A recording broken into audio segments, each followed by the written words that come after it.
토론하실 분이 아주 중요한 토론입니다. 이현 변호사님, 수많은 교수님 계시는데 그래서 이제 이현 변호사님 토론하시겠습니다. 안녕하십니까. 환경공동대표 이현 변호사입니다. 저는 그 김경수 판결과 관련해서 대선 불복이냐, 판결 불복이냐, 판결 불복이냐, 라는 논란이 있어요. 거기에 대해서 이제 말씀을 드리는데요. 먼저 한 변은 한 2차례에 걸쳐서 김경수 판결에 대한 관련 성명을 낸 적이 있습니다. 그래서 기본적인 입장이 지금 정리가 되어 있는 부분에 대해서 제가 말씀드릴 거고요. 그리고 저는 개인적으로 2002년 당시에 당선무효 소송이 있었고 선고무효 소송이 있었습니다. 거기에 당선무효 소송은 대리인으로 제가 참여를 했고요. 그리고 선고무효 소송은 피치못할 사정상 대리인으로 참여 못하고 배후에서 이 소송을 도와주는 일을 했었습니다. 그리고 최근에 이제 판결 불복이다 그러면서 해대는 모습들은 마치 사법 적폐청산 세력에 대해서 지금 이제 이 정권이 다른 적폐청산 대상자들한테 향하는 자행하고 있는 그런 상황이라고 매우 비슷합니다. 오늘 조선일보와 문화일보에 제 얘기가 나왔을 거예요. 법무부 정원장 이사장으로 있으면서 블랙리스트 같은 그런 식의 일들이 있었고 사태 강요하니까 이 정권에서 이제 노조와 같은 우리 공단 직원들을 동원해서 제 사퇴 강요했고 제가 사퇴를 거부했어요. 이후에 특정감사가 나왔습니다. 그리고 말도 안 되는 그런 사회들을 들어서 저를 이제 해임했어요. 그러다 보니 저도 적폐청산의 피해자였습니다. 그래서 최근에 이루어지고 있는 그런 판결 불복 그리고 판결 불복에 나아가서 적폐청산 운운하면서 사법부를 겁박하는 모습 그런 부분을 좀 남다르게 지켜보고 있습니다. 그런 부분에 대해서 제가 좀 말씀을 드리고자 합니다. 근데 먼저 아마 다 저기 제가 준비된 내용들을 다 말씀드리지 못할 거예요. 근데 오늘 제가 뭘 말씀드리지 못한 부분은 꼭 한번 자료를 좀 읽어보시라 라고 말씀을 드리고요. 그리고 또 하나가 판결문을 가능하면 보시라. 그래야 됩니다. 제가 여러 번 봤어요. 한 3번에 걸쳐서 정독을 했고 이 자료를 만들기 위해서도 계속 내용을 봤어요. 근데 오늘 우리 조영권 이사님께서 말씀하시는 내용들을 보면서 판결문을 제가 여기서 다시 봤어요. 그랬더니 전혀 생각하지 않았던 부분까지 나오는 게 있더라고요. 그게 뭐였냐? 김경수하고 드루킹이 만났던 그런 일련의 과정들, 그걸 제가 한번 좀 판결문을 사실관계 정리한 걸 보면서 살펴보다 보니까 이상한 부분이 나왔습니다. 뭐였냐면 2016년 4월에 총선이 있었죠. 그때 의외로 야당이 승리했습니다. 이기지 못할 거라고 생각했는데 이겼어요. 그런 다음에 어떤 일이 있었냐면 2016년 9월이죠. 대선을 1년 6개월 정도 앞둔 시기에 문재인 대통령이 뭐 했어요? 선풀운동이라고 갑자기 이상한 거 캠페인을 했어요. 그게 2016년 6월입니다. 근데 2016년 6월 말에 처음으로 드루킹과 김경수가 만나요. 만나서 무슨 얘기를 했는지 무슨 얘기를 했다는 건 판결문에 나와 있습니다. 대충 선풀 얘기 나옵니다. 근데 결국은 그 얘기는 아니고요. 댓글 얘기를 했어요. 그 판결문에 있는 내용입니다. 특히 무슨 얘기를 했느냐. 거기는 한나라당이라고 되어 있는데 아마 새누리당이겠죠. 새누리당의 댓글 기계 얘기가 나옵니다. 2012년 당시에 선거 때 나왔다. 라는 내용이 나와요. 그러고 나서 2016년 9월에 경복로 사무실에 김경수가 갑니다. 그리고 그 이후에 드루킹이 거기 경제모험 멤버들한테 킹크랩 개발하라고 얘기를 해요. 그러고 나서 지금 문제가 되는 2016년 11월 9일 경복로 사무실에서 킹크랩을 김경수 앞에서 시연을 합니다.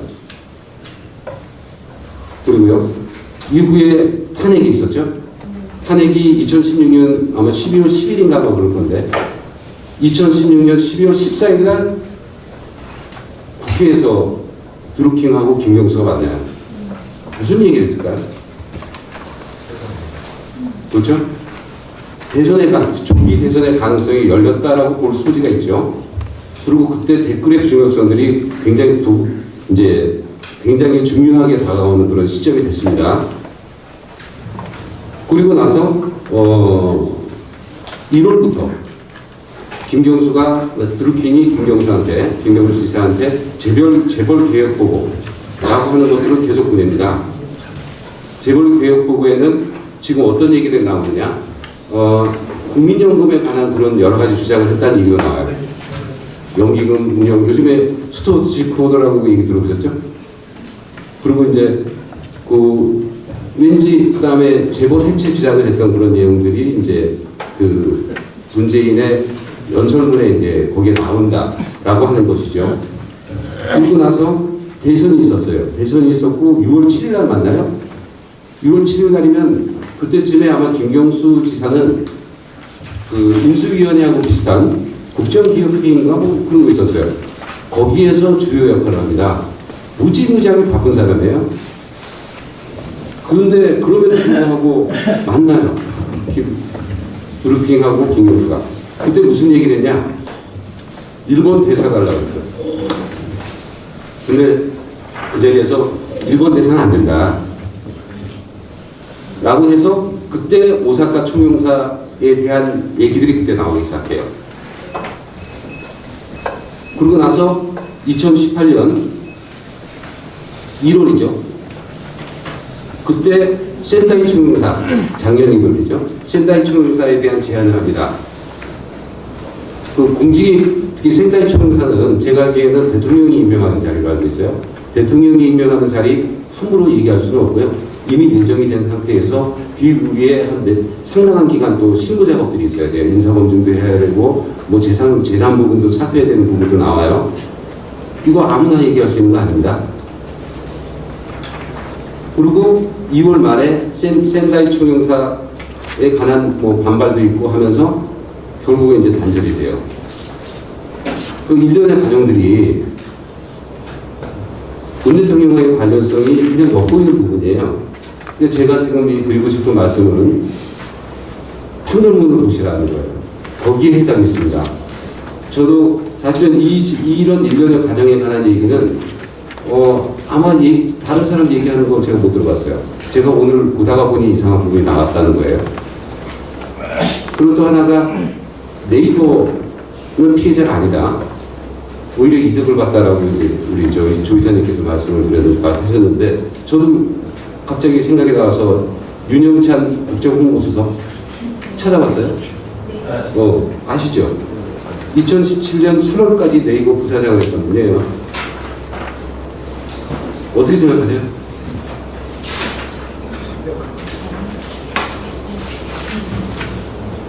예, 제가 좀 준비된 자료로 이제 말씀드리겠습니다. 그래서 다시 제가 말씀드리자면 오늘 내용 설명이 다 안 돼요. 왜냐하면 최근에 집권여당 쪽에서 민주당 쪽에서 이 김경수 판결에 대해서 아주 회개망측한 주장들을 많이 했어요. 거기에 대해서 나름대로 또 준비한 내용이 있다 보니 결국은 제가 준비한 이 토론 자료를 아마 다 소화를 못할 겁니다.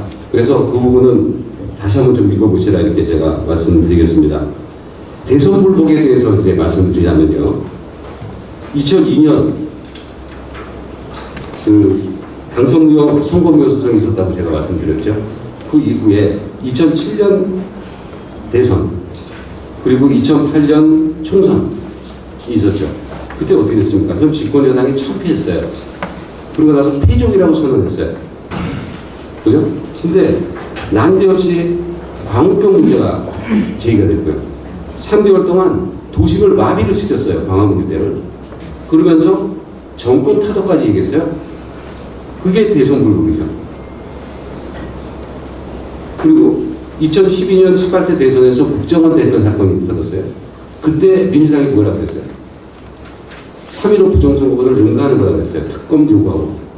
그게 대선불복이죠. 그리고 말이죠. 지금 이 정권에서 적폐청산이다 하면서 지금 진행하고 있는 것 중에 이명박 전 대통령 부분이 있어요. 다수 소유 여부에 대한 거. 다수가 누구 거예요? 라고 하는 거. 그 부분은 결국은 이명박 정부, 그 대선의 정당성에 관한 문제입니다. 그래서 그 공소장에 뭐라고 되어 있는지 아세요? 당선 구효가 될 수도 있는 사안이다라는 내용이 나옵니다. 검찰의 공소장에. 뭐 아시겠죠? 그때 BBK 특검도 하고 막 그랬으니까. 그 출범 직전에.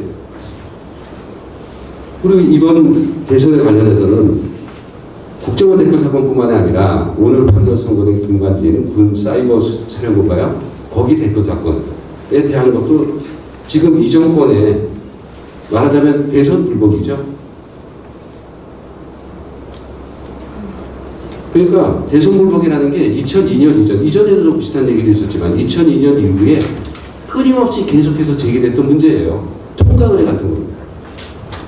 이거를 마치 왕조시대 영모처럼 함부로 얘기하면 큰일 날 것처럼 얘기하는 거, 이건 아니라는 겁니다. 우리 헌법 전문에 뭐가 있냐면 3.15 부정선거가 있었죠. 이승만 때. 거기에 불의에 항거한 4.19 민주 이념을 계승하고 이렇게 돼 있어요. 이게 뭐냐? 독재 정권 타도하고 민주정부를 수립한 국민적인 정황권 행사에 대한 역사적 의미를 강조했어요. 또 부정선거 이건 안 된다는 얘기도 마찬가지로 포함될 수 있겠죠. 이러한 대선과 관련된 어떤 역사적 그리고 헌정사적 의미 그리고 최근에 대선 불복 사례에 있어서 부정선거에 대한 어떤 의혹이 해소되지 않고 존재하는 한 이에 근거해서 제기되는 대선 무효에 관한 주장은 민주국민의 당연한 주권 행사입니다. 특히 이번 판결은 문 대통령의 최측근인 김 지사가 지난 대선에서 주요 포털의 댓글 순위 조작에 대한 여론 조작에 공모했다는 거예요. 그렇게 판단한 겁니다. 이 부분에 대해서 상당수 국민들은 대선 무효의 가능성에 대해서 합리적인 의심을 제기하지 않을 수가 없어요. 그렇지 않습니까? 그런데 감히 촛불 정권으로 당선한 대통령을 대선 불복으로 대하느냐? 이게 말이 되는 얘기입니까? 이거는 오만함을 뛰어넘는 거예요. 국민주권주의, 자유민주주의, 그런 헌법의 기본 원리를 짓밟는 겁니다. 그리고 자기네들이 이전에 계속해서 얘기했던 대선 불복 그런 행위를 마치 아무 일도 없었던 일인 것처럼 얘기하는 아주 내로남불 방식이에요. 지금 찾아보니까 한겨레 신문에서도 사설에 뭐라고 했냐면 김경수 판결 나온 다음에 1심 판결로도 국민 앞에 고개를 숙여야 할 사안이다. 김 지사를 감싼 현 정권도 응분의 책임을 묻게 된다. 그렇게 했어요. 이 정권은 알아야 돼요. 자기 편의 매체조차 이렇게 얘기하고 있어요.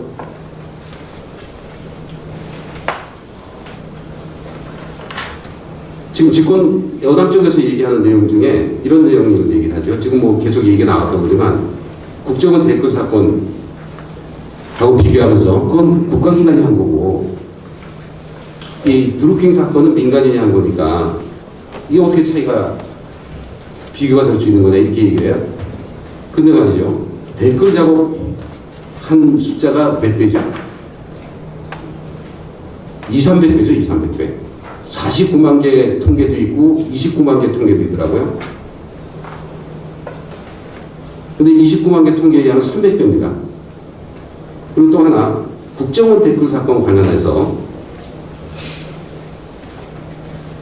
대선이나 당시 여론에 영향을 미쳤을까요? 그 다음에 박근혜 대통령 측에서 관여됐다는 얘기 들어보셨어요? 수사나 재판 과정에서? 근데 못 들어보셨죠? 예. 근데 이번 판결은 말이죠. 참 여러 가지 사유들이 많아요. 특히 경위선 가자.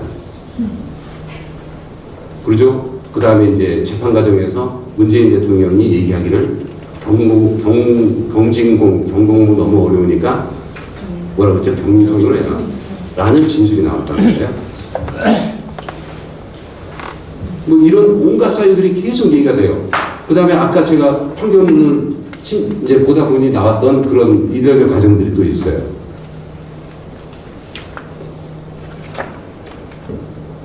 그러니 지금 그 후보 측과의 관계, 그 다음에 우리 조 이사님이 말씀하신 댓글의 영향력, 그런 거에 비교하면 이건 부정선거 아닙니까? 후보 측이 관련되어 있는 부분 아니에요? 어떻게 비교가 됩니까, 이게?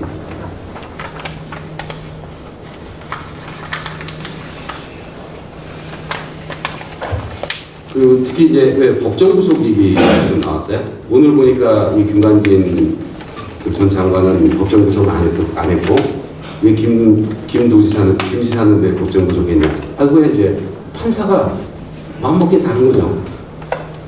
예를 들어서 홍준표 지사 무죄 가능성을 배제할 수 없다 생각하면 법정 구속 안 할 수도 있어요. 근데 김경수 지사 무죄 가능성 없다라고 생각할 수 있어요. 그럼 법정 구속하는 거죠. 그럼 또 하나, 현 정권의 실세 아닙니까? 현 정권의 실세가 정권이 흔들거릴 수 있는 그런 사안에 대해서 유죄 판결을 받고 법정 구속을 면하고 밖에 돌아다니고 있다라고 하면 무슨 일이 벌어질까요? 드루킹 가서 온갖 공갈 협박과 회유를 하겠죠. 그래, 일본 대사 줄게. 부터 해가지고. 그럼 어떻게 해요? 자백 바꾸는 거죠. 그럼 뭐라 그래요? 증거인멸이라는 거예요. 그 짓 할까봐 법정 구속 시킨 거예요. 물론 밖에서 있는 사람도 하겠지 모르겠지만 실제 그 사람이 법정 구속 하느냐 여부는 그건 좀 별개라고 저는 생각합니다. 다음은 우리 이게 대선이 무효가 될 사안이냐 아니냐에 대해서 한번 좀 보자고요. 법리적인 측면에서 제가 한번 생각을 해봤습니다. 그 대법원은 대선과 관련된 선거무효 사건에서 두 번에 걸쳐서 똑같은 거였어요. 2002년 당시에 선거무효 때도 그랬고요. 그 다음에 이번 대선에 대한 선거무효 판결이 나왔었어요. 이건 아마 서석구 변호사님이 대리인으로 제기했던 그런 사안이던데, 거기서 뭐라고 얘기했냐면, 선거 과정에서 후보자 등 제3자의 위법 행위로 인해서 후보자의 당락에 관하여 실제로 있었던 것과 다른 결과가 발생하였을지도 모른다고 인정되는데, 그때는 뭐죠? 선거 무효라는 거예요. 여러분 기억하실지 모르겠지만 애경그룹 회장이 있었어요. 그분이 총선 때 계열사하고 임직원 동원해가지고 불법 선거운동한 거, 그 선거 무효라고 그랬어요. 그게 이제 2000년 그때인데요. 지금 댓글 작업이 대선에 영향을 미쳤느냐?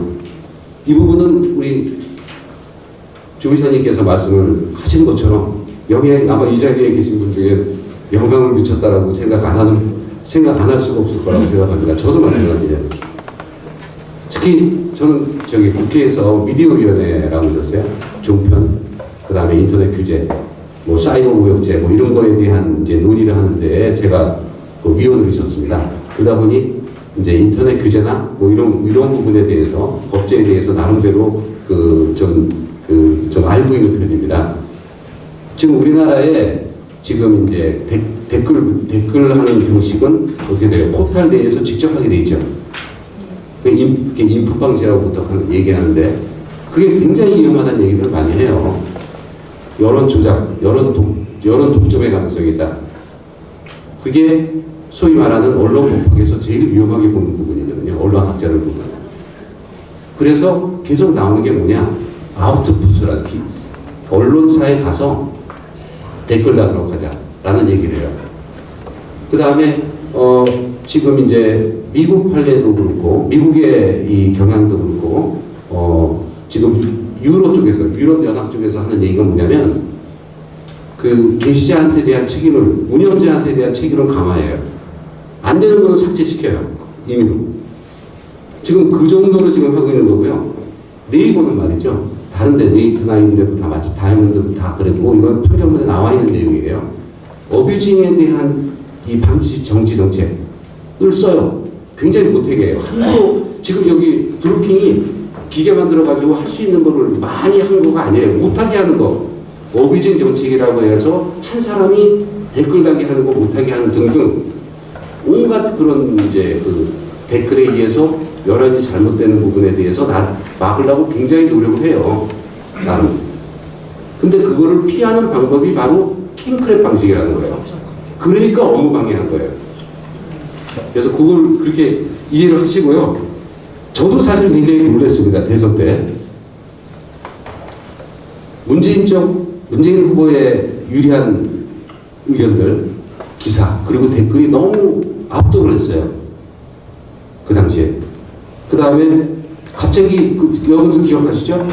안철수 후보가 뭐랬어요? MB 아바타입니까? 라는 얘기를 했어요. 근데 언론 보도 나온 거 보면 어떻게 나왔냐면, 그거는 이제 드루킹 쪽에 있는 이제 어떤 이제 인사가 얘기했던 내용인데, 그 시점에 기억나시죠? 대선 한 달 정도 앞두고 4월 어느 쯤에 안철수 후보가 당시에 37%까지 각정했어요. 그 당시에 문재인 후보는 40%였습니다. 그때 무슨 얘기가 있었어요? 비문 세력이 통합한다는 얘기들이 많이 나왔었어요. 그 다음에 국민들은 이거 문재인은 안 되는데 누굴 찍어야 되나 무지하게 고민했어요.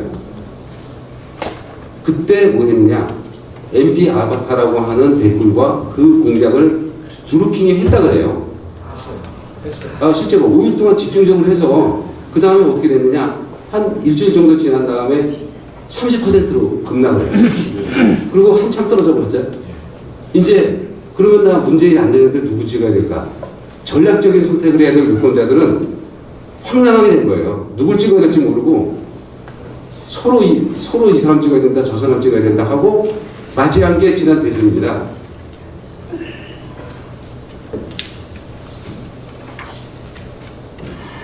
그러니 이런 사유가 바로 대법원에서 선고 무효가 돼야 된다는 판례가 뭡니까?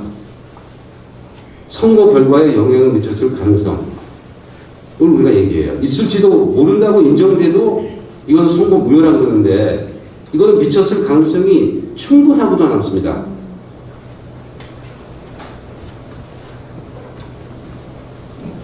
그래서 대선 무효 주장에 대한 함정의 근거 그런 거 고민하지 마세요.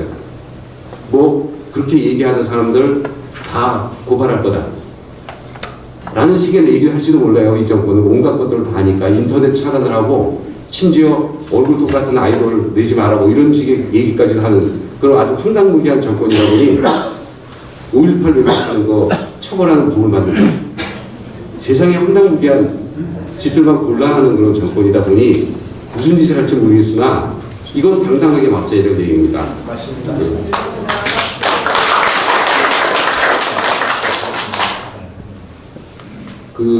이번 판결 관련해서 이제 제가 한번 문제점을 좀 얘기해 볼까요? 어떤 문제점이 있느냐? 사실은 이번에 판결 나온 건 드루킹 문제가 제기되면서 언론에 나왔던 얘기 그거 외에는 없어요. 그죠? 그냥 바로 그 내용대로 한 거죠.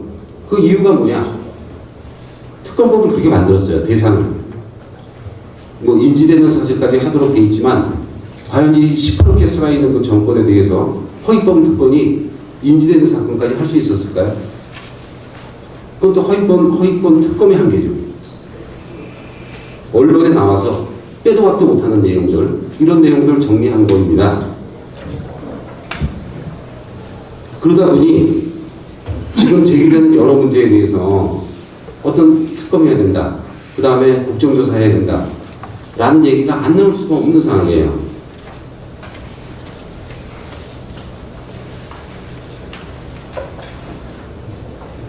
그리고 또 하나 좀 궁금한 것 중에 지금 당시에 뭐가 있었어요? 국정원 댓글 사건의 문제가 있었죠. 그런 상황에서 또 댓글 조작을 해요. 김경수는 모르고 있었다지만 모를 수가 없는 일이에요.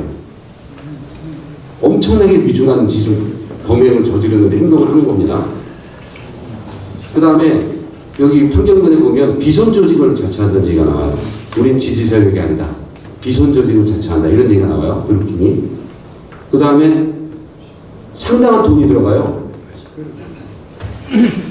유심칩도 사야 되고 또 엄청 많은 이제 또 휴대폰도 수집해야 되고 그 다음에 개발 비용도 들어가고 그 다음에 거기서 숙식하는 3명인가요? 4명인가요? 숙식하는 거기 이제 그 직원들 한테 숙식비도 들어갈 테고 월급도 줘야 될 거 아니에요. 그 돈 과연 어디서 났을까요? 허위범 특권은 수사 결과 발표하면서 경공모의 출입 지시를 따져보니 딱 맞더라. 거의 맞더라. 그러면서 외부 자금이 들어온 흔적이 없다. 라는 얘기로 끝났어요. 이해할 수 있어요? 비누 수입 받은 거 갖고 쓴 것만 나왔겠죠. 그죠? 실제로 들어가는 비용들, 거기에는 없겠죠. 그거를 허위범 특검이 과연 풀 수 있었을까요? 현금으로 또 왔다 갔다 했겠죠. 그런 내용 때문에 지금 국정조사 그리고 특검의 필요성이 있는 것이다. 이렇게 생각합니다.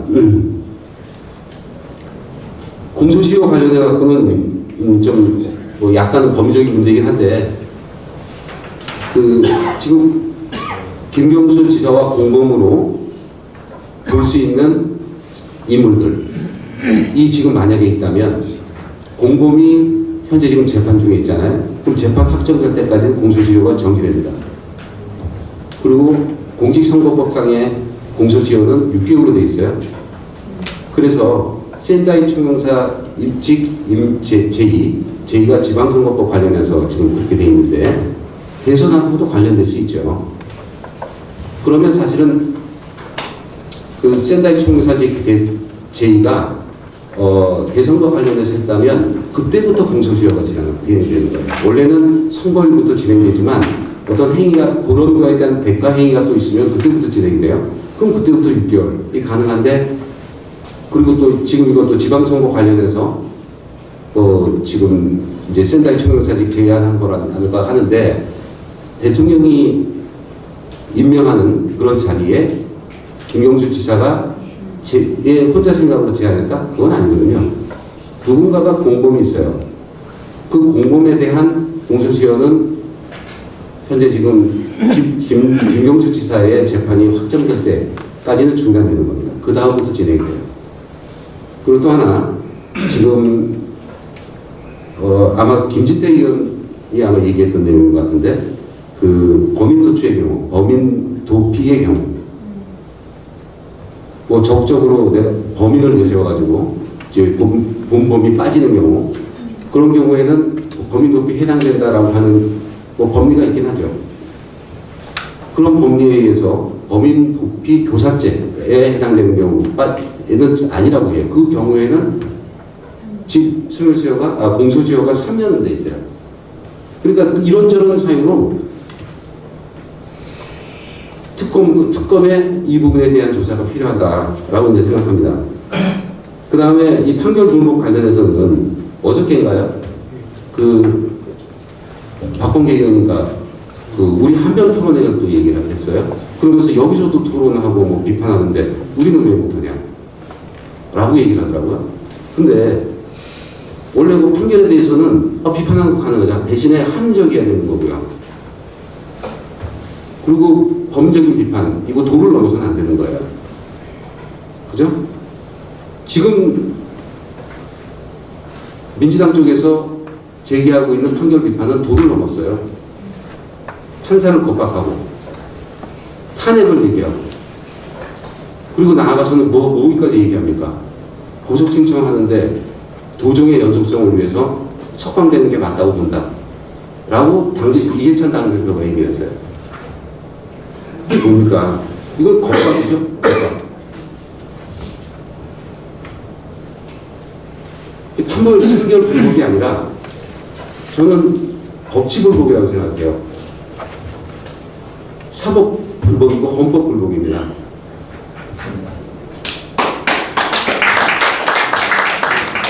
이거 좋은가요?